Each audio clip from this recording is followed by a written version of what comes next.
Okay, this might sound crazy coming from a white guy, but one of the things I see God doing in this second Trump presidency is that he is allowing white folks to see and to feel what the black community has seen and felt in this nation for a very long time.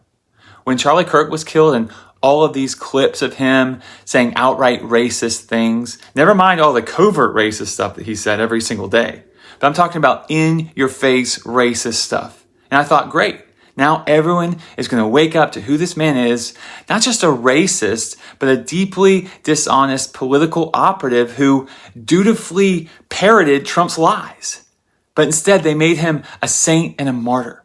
I mean, I was at the batting cage with my son the other day, and there was a young kid there wearing a shirt with a big picture of Charlie Kirk on it, and it made me feel despondent. Like there's nothing I can do to open these people's eyes to Trump, to MAGA, to racism, to America as it is, not as we have imagined it to be.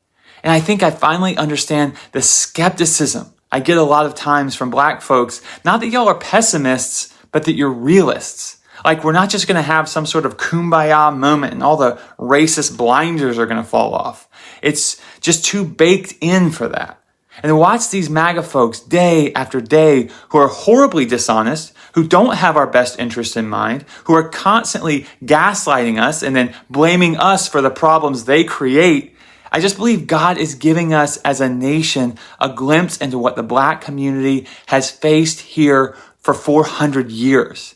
And my hope is that it will lead us to repentance, first to honor them for their struggle, but to also renew our hope, not in ourselves, because we can't put a dent in this thing, but to put our hope in God who can do all things. I don't know if anybody else can really relate or feel what I'm about to say, but it's a lot of demonic ass energy going on in America. You got people getting assassinated, people going missing. You just had a black student he just got hung on a tree somewhere in Mississippi. This country will never come together. These people will never come together, ever. And honestly, it's at a point where I kind of really don't even want to come together with these people. I don't trust no fucking body, but my loved ones, I don't got no friends like that. So if I consider you a loved one, you know, blood or not, then you in that group of people who I trust. But it's so much demonic fucking shit. Like you can't trust the police, you can't trust your co-workers, you can't trust no fucking body. I don't see this country. I can't even imagine the next 10 years in this country. Sad. Hello there, folks. Welcome back to the channel. My name is Dave KE, and this is Real Talk Black. And yeah, thank you so much for clicking. And as you've seen from the video prelude, some of these white folks are now saying that it's time that God is passing judgment on white America for the things that they've done. We all know, and it's a public domain, and it's a public knowledge that America was built on racism, fueled by fear, and sustained by white supremacy. So a lot of these white folks have been beneficiaries of white supremacy for a long time, and there has been a lot of injustices going on towards the black people or the black community, either the black Americans or the African Americans, and the white folks have been silent about it. So majority of these white folks now are coming out to say that maybe Trump is God's judgment against America, such that God is using Trump to show the white Americans what the black folks have been going through for so many years. So I came across a few clips online. Let's have a look at these clips and then have a really quick discussion at the end of it all. all day today, I have felt this sadness in God's heart over the state of America. I mean, here we are in 2025, and we're still at war over black and brown skin, the amount of melanin that's in our skin. And our top justices, they use fancy words and fancy arguments to say it's okay to stop people because they have too much melanin in their skin. Did you know we've been doing that since day one in this nation? And you wonder why God's judgment is here. Maybe because we haven't learned anything in 400 years. Did anyone's parents ever teach them that you can't judge a book by its cover? Apparently not in America, because that seems to be our MO generation after generation after generation. And it's sad. It's just so sad that we can't see past outward appearances of race and ethnicity and simply see and recognize that underneath it all, we are all made in the image of God. I don't know if anybody else can see this, but I've always said this to myself, and I've said this to a few people in my family. I think this nation is cursed actively. And we can, I'm getting into the spiritual stuff. I'm getting into my word. I'm becoming a Christ follower. But something in me tells me that this nation, the land that we are sitting on, will never recover. And we can see this, firsthand. Look at the unrest in our nation. Look how our people have never been okay. Our people have never been at peace with ourselves. Our people have never been in eternal peace with itself. This nation has always been at war, whether it's been at war with another nation, whether it's been at war with ourselves. Since they signed the Declaration of Independence, we have seen some sort of resistance or violence attached to the name of this nation. This nation cannot rest, and it will not rest. You can't acquire a nation the way we acquired it and not expect to feel something, right? They always tell us, right? These sayings that transcend our generations, they even transcend some of our bloodlines, right? When you think of what goes around comes around. Karma's gonna come get you. Karma's a bitch, right? Why are all these karmic sayings always in rotation, right? Why are all these spiritual sayings of basically whatever you do is going to come back, and you are going to reap what you sow, right? And this is just, these are all saying the same thing. Bad deeds do not go unchecked. Bad behavior does not go unchecked. The people in this nation will never be at peace internally because of what happened on this soil, on this land has not been addressed. And people think that, okay, well, I can do something bad and I just die and it'll just go away. Your family lives with that. Your ancestors live with that. We're seeing that today. They are living with this unrest inside of them. This is why this nation has always been at war. 11 wars. 11 wars. How much blood do you think this nation has shed? We've dropped 2 nuclear bombs. We're the only nation that has used nuclear weapons. This nation is violence. All that violence, all that bloodshed, all them tragedies these dudes thought they could do to these people on this land, whether it was the Native Americans first, then move over to chattel slavery, right? The transatlantic slave trade. Then we still got the Mexican-American War. These people were fighting everybody in proximity. It's proximity with this nation. This nation will kill if it could. This nation has violent tendencies, has violence in the spirit. There's unrest in the spirit, and it will not go away until there is acknowledgement and there is atonement. We don't know how these spiritual things work. That's the cool part. We don't know how they work. I'm just simply observing how this system works. I don't know how it works, though. The inner workings, that's for God to know, right? Or the creator, or whatever you believe in. But whoever you believe in, whatever I believe in, are most likely the same person or thing or being. And they are not going to let this nation roll around in money before it has to roll around in its filth. And that's what this nation is doing. it's going to take people to understand that even though they weren't the ones who did it, someone's going to have to step up and take the bullet for this one. So, they have not talked about anything that has happened on this soil. All they care about is money, money, money, money. This nation is destined to fall. He's not behaving like a king. He's behaving like a capitalist.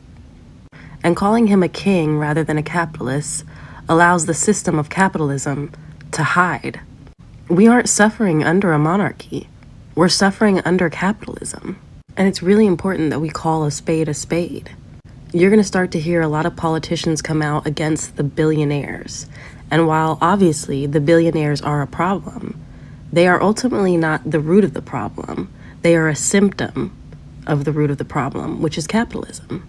The billionaires only exist because of capitalism.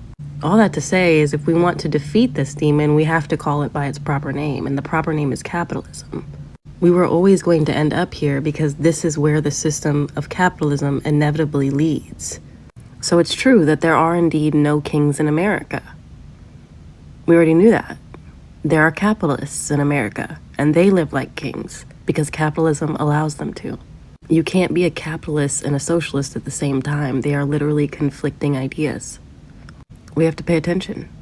We have to know our enemy, and our enemy is capitalism and the capitalist class.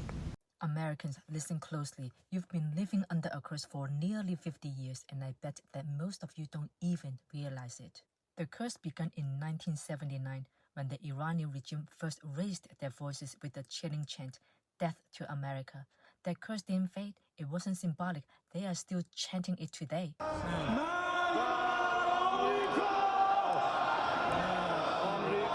If you think this curse is only on the nation, let me tell you, you are wrong, naive, and ignorant. This curse has seeped into every part of our lives, our families, our children, our relationships, our health, our finances, and our peace.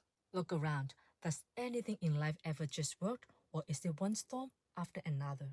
In Numbers 22:4-6, the king of Moab begged Balaam to curse the Israelites because he knew the power of words.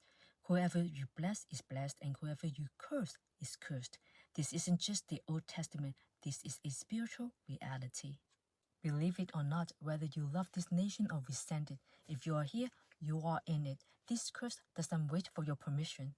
And for those living in America while speaking harm over it, even hoping for his downfall, understand this: you are not just speaking against a country, you are speaking destruction over yourself, your children, and your future generations. The question is, what are you going to do about it?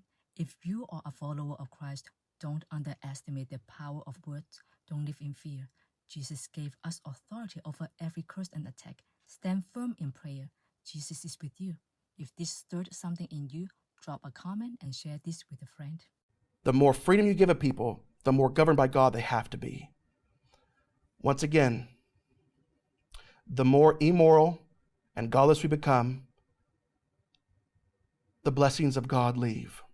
And now let's begin a study on Deuteronomy 28. Deuteronomy 28, we talk about, you've heard it, especially if you're in your old-time church, you hear about the 14 blessings. The blessings of, well, you'll be blessed in the city and blessed in the country, the fruit of your loom, right? The Lord will grant you your enemies and who rise up against you, and they'll be defeated in 7 different directions. And we love to quote those 14 verses of Deuteronomy 28. And really, they have a clause, if you will, but they put the clause up at the top. God did, made it very clear. And he said this in Deuteronomy 28, if you fully obey the Lord your God and follow his commandments I give you today. Basically saying, and this is a general rule, if you follow the things that God says to do, then he says, the Lord your God will set you high above all the nations on earth. All these blessings will come on you and accompany you if you obey the Lord your God. This was written for Israel, but these general principles were applied to America. America, like Israel, was established on Christian principles. Back then it was biblical principles rather, right? Yeah. So then tell me if this sounds like America to you. From the year, really you could talk about even from the early 1630s, all the way up until the mid 20th century. Okay? Does this sound like America to you? Because it does. I feel like I'm reading American history. And then we're going to go to the cursings. And tell me if it sounds like America today. Does this sound like America of old? If you obey the Lord your God, this is what the nation will look like. You'll be, and we can't read it all. We're going to read it, in some verses because we don't have enough time. Verse 3, you'll be blessed in the city and blessed in the country. The fruit of your womb will be blessed, and the crops of your land and the young of your livestock. You'll be blessed when you come in and blessed when you go out. The Lord will grant that the enemies who rise up against you will be defeated before you. They will come at you from one direction, but flee from you in seven. The Lord will send a blessing on your barns and on everything you put your hand to. The Lord your God will bless you in the land he has given you. The Lord will grant you abundant prosperity. The Lord will open the heavens, the storehouse of his bounty, to send rain on your land in season and to bless all the work of your hands. You will lend to many nations, but will borrow from none. The Lord will make you the head and not the tail. Wow. Amazing. America, right? And it was America because of the pulpits, because the people understood what it took to pass that torch to each coming generation of what it means to be American, how America was founded, and how we can prevent the falling and collapse of America. It only continued because the torch continued to be passed to each and every generation. But the torch has fallen. And you could link it to certain events. You could really kind of link it to I'm not going to link it to anything right now because that would take a whole nother show, but I have an idea.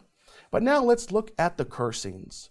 Does this now remind you of what America is today? However, and remember also, there's 14 blessings. We focus on that. People don't usually focus on the next 54 verses. 14 verses for blessing, 54 verses dealing with the curses.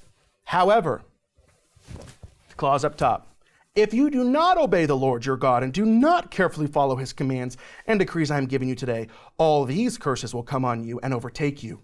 You'll be cursed in the city and cursed in the country. Your basket and your kneading trough will be cursed. The fruit of your womb will be cursed and the crops of your land. You will be cursed when you come in and cursed when you go out. The Lord will send on you curses, confusion, and rebuke in everything you put your hand to until you are destroyed and come to sudden ruin because of the evil you have done in forsaking him. The Lord will plague you with diseases. The Lord will cause you to be defeated before your enemies. You will come at them from one direction, but flee from them in seven. You will be unsuccessful in everything you do. Day after day, you will be oppressed and robbed with no one to rescue you. You will have sons and daughters, but you will not keep them, because they will go into captivity. Swarms and locusts will take over all your trees and crops of your land. The foreigners who reside among you will rise higher and will rise above you higher and higher. But you will sink lower and lower. Foreigners even, they will lend to you, but you will not lend to them. They will be the head, but you will be the tail. We used to be the greatest lender. The United States now has the largest external debt in all of the world. All the curses will come on you. They will pursue you and overtake you until you are destroyed because you did not obey the Lord your God and observe the commands and decrees he gave you. Because you did not serve the Lord your God joyfully and gladly in the time of prosperity, therefore, in hunger and thirst and nakedness and dire poverty, you will serve the enemies the Lord sends against you. He will put an iron yoke on your neck until he has destroyed you. The Lord will bring a nation against you from far away, from the ends of the earth, like an eagle swooping down, a nation whose language you will not understand, a fierce-looking nation without respect for the old or pity for the young. I don't know. Is it radical Islamists? Is it the Chinese? They will lay siege on the cities throughout your land until the high fortified walls in which you trusted fall down. They will besiege all the cities throughout the land the Lord your God has given you. If you do not carefully follow all the words of this law which are written in this book, and do not revere this glorious and awesome name, the Lord your God, the Lord will send fearful plagues on you and your descendants, harsh and prolonged disasters, and severe and lingering illnesses. Where are we at in that judgment? Well, we're along that road. Yeah. We're not all the way there, but this is the road that we are taking. Whenever you remove God, you remove his blessing. When you instill the word of God, you receive blessing. Okay, I want to take a moment to say thank you to Donald Trump, not out of praise, but out of truth. Because while you rip through every part of this government, tearing down justice, equality, and fairness under the fake excuse of fighting DEI fraud, what you're really doing is confirming what black folks have been saying for generations. America was built on racism, fueled by fear and sustained by white supremacy. You've exposed it all. The masks are off.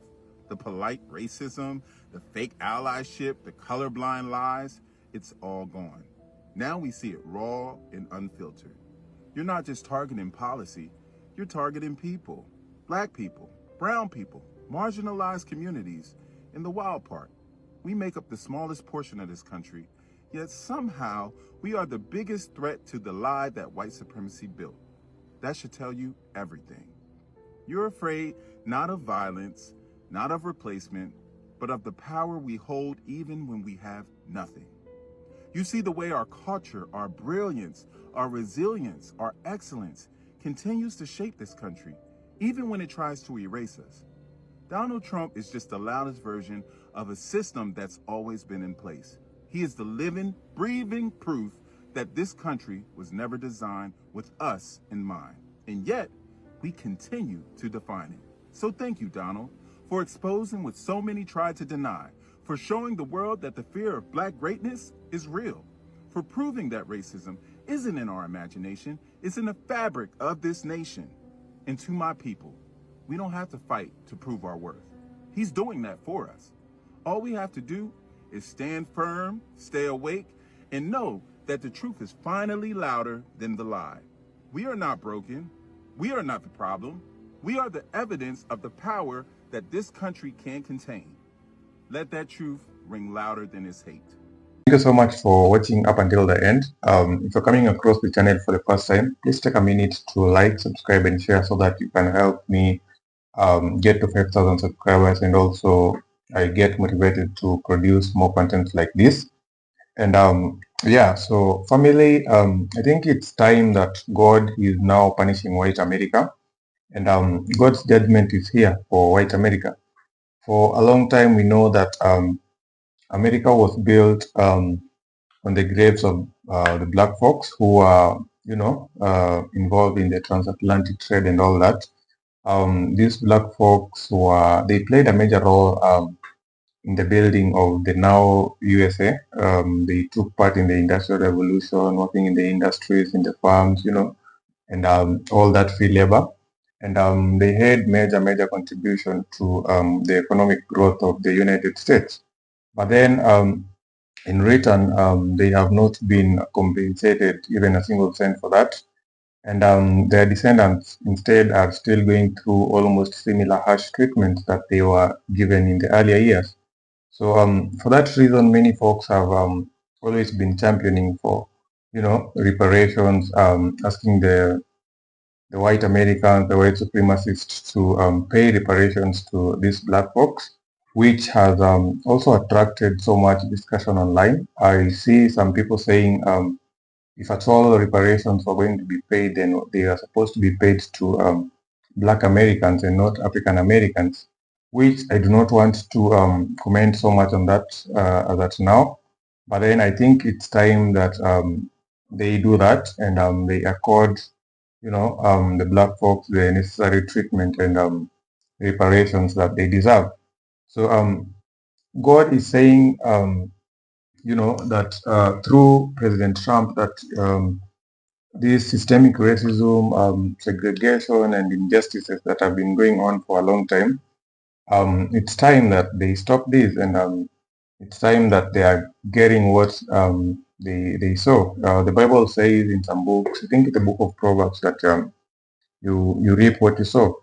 So for a long time, the white supremacists have planted this seed of, arrogance, hate, racism, and all that towards the white community. towards the black community. Sorry, and right now, I think God is passing judgment to these folks. God is trying to rebuke them and correct them for their mistakes. And it's just a lesson that the black people are the chosen ones. And yeah, the good Lord and the God has always been there for them. They have been resilient throughout the years, and God has been on their side. And right now, family, God is trying to stand up for them, trying to warn the white Americans. And I think it's just the beginning of the fall of Babylon. We see even in the Bible, there's some times when God will come to protect the Israelites and all that from their enemies. And we can see that happening right now. Trump now has recently bailed out the farmers in Argentina instead of the farmers in the USA. We have the Iowa farmers who are crying all over because of their soybeans. They are not able to sell their soybeans to China because of the tariffs, and the Chinese people are now getting their soybeans from Brazil and other countries. So they have nowhere to dispose of their products. We also have the Arkansas farmers crying. They have nowhere to dispose their products. But instead, recently we saw President Trump bail out Argentina farmers by giving them, I think, around $40 billion or something. And also beginning 1st of November, which is almost in a few days, he also announced that there will no longer be food stamp and EBT and SNAP benefits for most people, which we all know has always been instrumental in supporting the poor families, those who are not able to afford basic needs, buy foods and groceries. They were able to sustain themselves through these products. But right now, when they are scrapped off, then it means a lot of people are going to go hungry. Inflation is high, skyrocketing each and every day. We have seen people complaining about grocery prices going up and all that. Inflation, people are not able to pay their rent, their mortgages, and all that. And the reality is, it's not only affecting the white America or the white folks; it's also affecting the black people.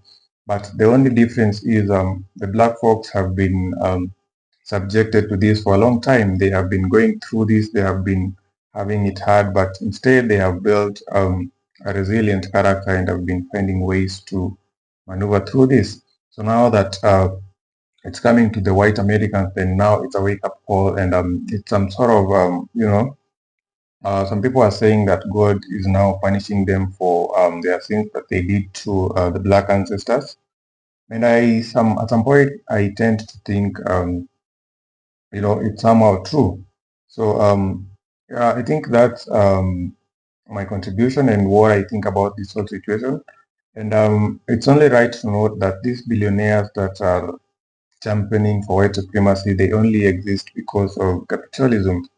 And we have seen black and white folks coming out to condemn this and trying to boycott Christmas and all these festivities so that they can deprive them of, that dollar circulation, which is somehow a good step, but still there should be sustainable solutions to this.